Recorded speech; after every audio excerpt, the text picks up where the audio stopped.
আজকে আমি আমার বউকে এই দেখো সুইট কর্ন নিয়ে এসেছি বাজার থেকে, সেটা আমি বানিয়ে বানিয়ে খাওয়াবো, তার প্রসেসিংটা আমি দেখাচ্ছি। একটু ছাড়িয়ে দিচ্ছি এই যে লেবুটা, এবার লেবুটাকে কেটে নেবো। দেখো একটু লেবুটাকে কেটে নিলাম। এবার এই বিট লবণটা ঢেলে নিচ্ছি এর মধ্যে, আর একটু চাট মশলা দিয়ে দিলাম। চাট মশলা দিতে হ্যাঁ এগুলো দেবো, ঢেলে নেবো। হোমমেড প্রসেস তো। গ্যাসে আগুন জ্বলে গেছে, রুটি ছেঁকনি ইউজ করছি এটাকে, কারণ আমার তো বাড়ি ওটা তো আঁচের আগুনে ভালো হয়।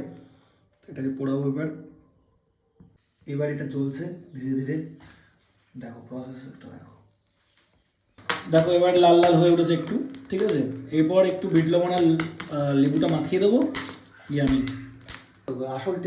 আসল টেস্টটা এইটাই, লেবু, চাট মশলা, লবণ। এটা নিংড়ে দেবো এমনভাবে, খাবি আর পাগল হবে সব। সবাই বন্ধুরা একবার চেষ্টা করো, এটা বাড়ি বানিয়ে খেয়ে দেখো একবার। যেমন পুষ্টিকর, যেমন শরীরের জন্য ভালো, তেমনি খেতেও ভালো এবং শক্তিও হবে বিশাল।